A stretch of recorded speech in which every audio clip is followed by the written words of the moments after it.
Okay, well, it's time for some of that there hippie rambling.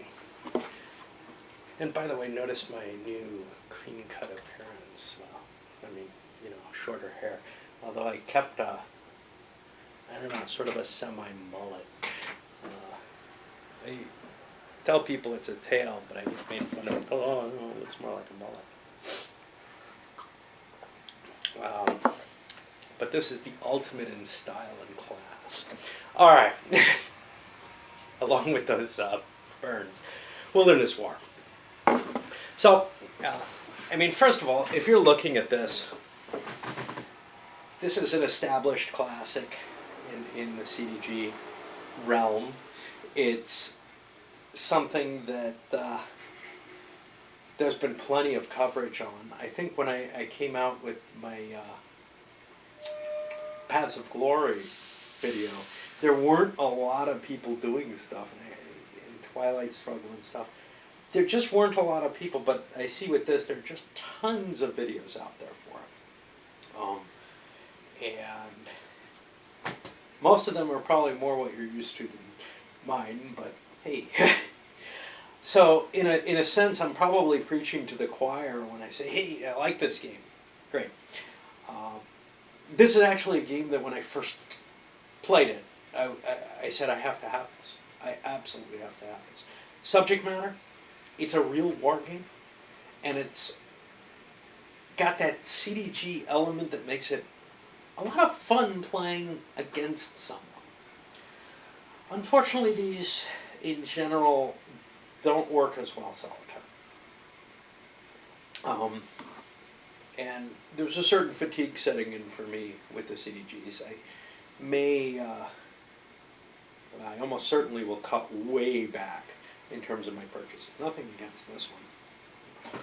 This, I think, is probably one of the very strongest that I've seen.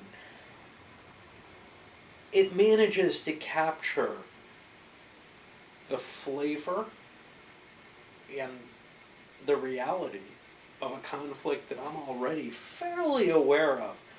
Although if you heard me butchering names or something, well, maybe not that aware of, right? But I do have a decent understanding of the 7 Years' War in general, and maybe a little less on the North American side of things. But it's definitely a subject that I find terribly interesting, and there's not a lot out there for it. And obviously a few acres of snow, but from what I've heard about that, that's not really in the wargame class. There probably are a couple of those old light treatments that don't really feel like...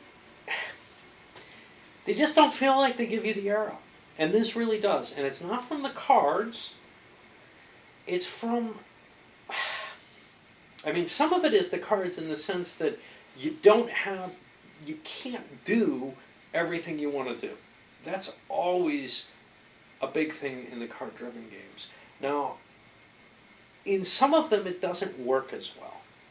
I think with this, with Unhappy King Charles, with Washington's War, even though I'm not terribly fond of Washington's War, 30 Years' War, Halls of Montezuma for all its problems, those games it feels very right. It doesn't really feel as right to me in something like Paths of Glory. I'm not sure why. There certainly should be some limitations, but in this, between that and then the... I'll pull it out on the old map because it's easier. The limitation of these channels that this game provides, that there are only a few places where you can really run your attacks, and they're basically down those river lines. And it's not really done too artificially. The point-to-point system works here in delineating that in a way that a hex game probably would require a lot more rules to sort of generate that same effect. So that really works well in a way that the CDGs in more populated areas probably don't have the same advantage. Here it really, the point-to-point movement and the limited card actions really kind of define the slow nature of the campaigns, or campaign, in the, well, not multiple, in this one. What else can we say about this one? Well, let's start talking about the components, and I'm sure once I get on a roll, we'll start.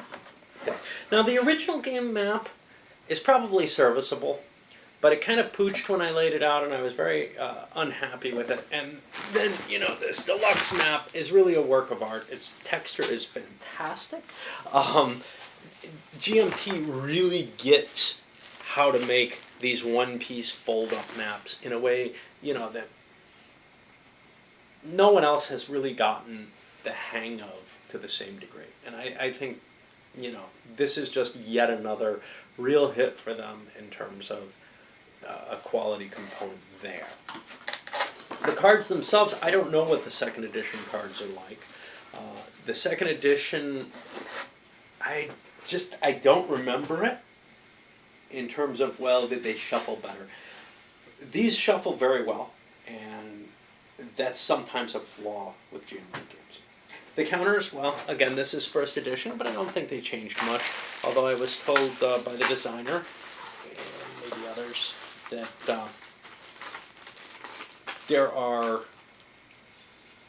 the leader counters in the deluxe edition, which is useful. I don't think it's necessary. I feel like with the leader boxes in this game, and with the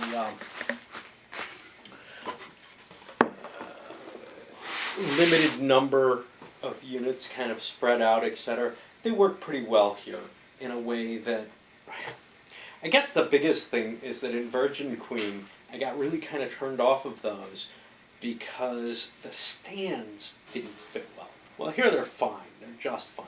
The only problem with them is if you try to slip them in sideways, and I did this with a different game with those kind of stands, it can damage the counter. Now, sliding in sideways used to be the way I got used to those things working, but they go in fine straight in.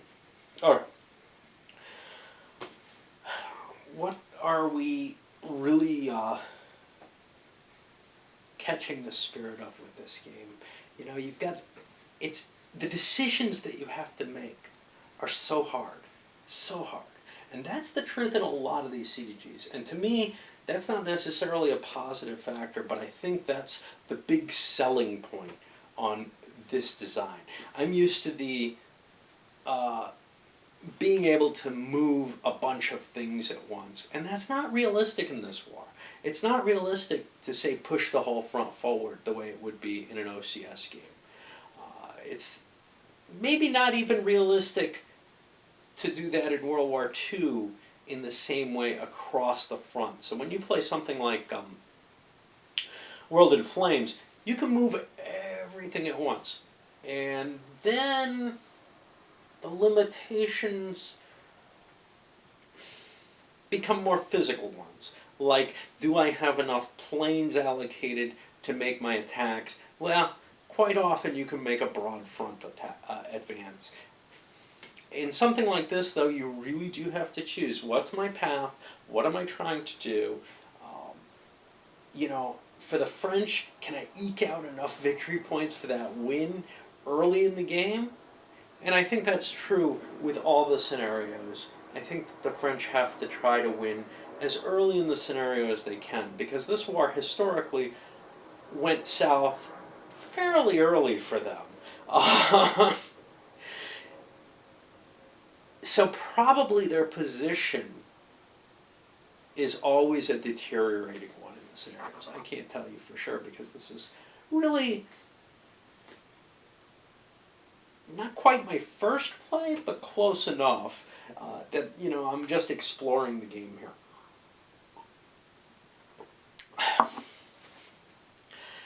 I think if I was a little more charged, this could well be in competition for my favorite of the two-player CDGs. I had a really great time with some others though, like 30 Years War. That was a lot of fun for me. You know, again, a time period and an era that just has not gotten the right treatment. And Unhappy King Charles was fun, but in both of those, and especially Unhappy King Charles, I had this nagging doubt. I don't know if that really feels reasonable. This one, it really does. For the most part.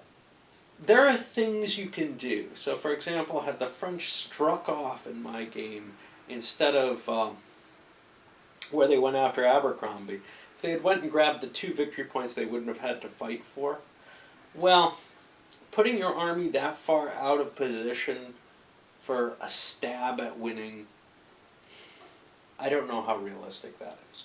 And that's just a nature. You'll see that in a lot of war games, in a lot of games really, where you might be able to do something completely untenable because it's a victory point based game.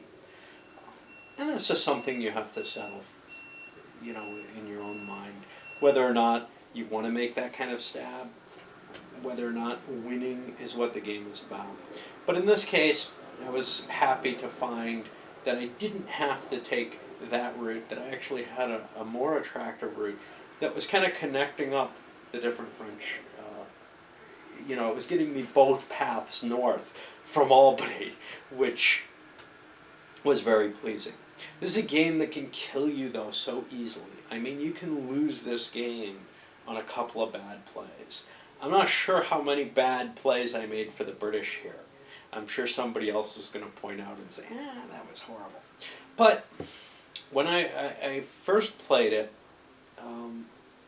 you know, rules, not really misunderstanding, but forgetfulness, put us in positions where, I'm going to have to retreat, and oops, I forgot to leave myself a path.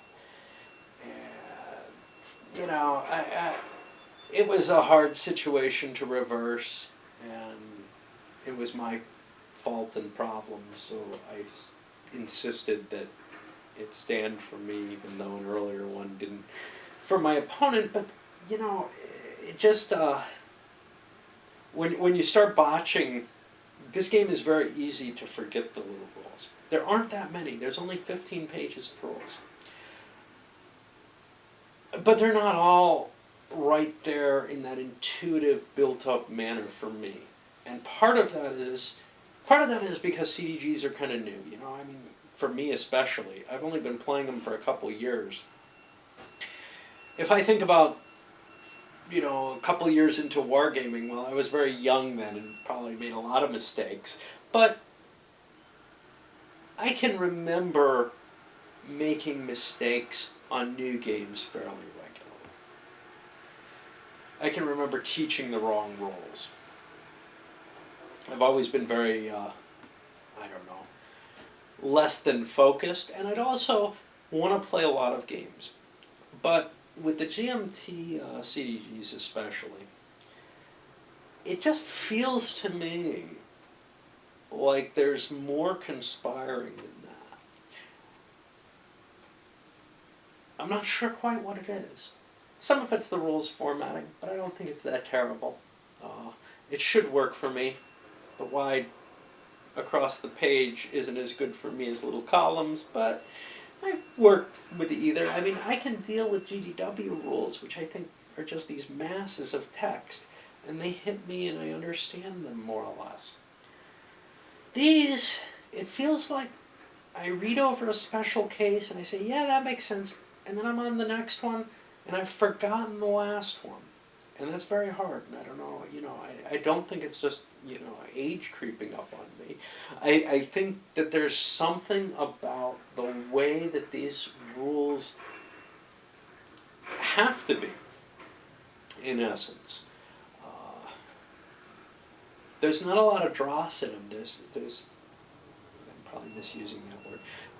There's not a lot of chaff. They're just filled with, key point, key point, key point. So there's no real relaxation in reading them for the most part. You can't just skim through them. Now, in some cases, you kind of can. You can say, interception, that's like most of the CDGs. But a lot of things don't really carry over. So here, the river movement, that's completely new. The you can't move through a space, completely new. The you can't retreat into a space that you were able to move through. Very different feels. Really, really tough to remember all these things, and it's not the only one that has, each one has all these rules. So what these are great for, absolutely fantastic, is the person who wants to throw themselves at a game, play it, and wear it out. And really, discover as much as they can about it, and really enjoy it to their maximum extent. It's not so much a game for me, and it's very fatiguing for me to face this. Of course, it's also very fatiguing for me to face the amount of new games that I've been pulling recently, and I really have to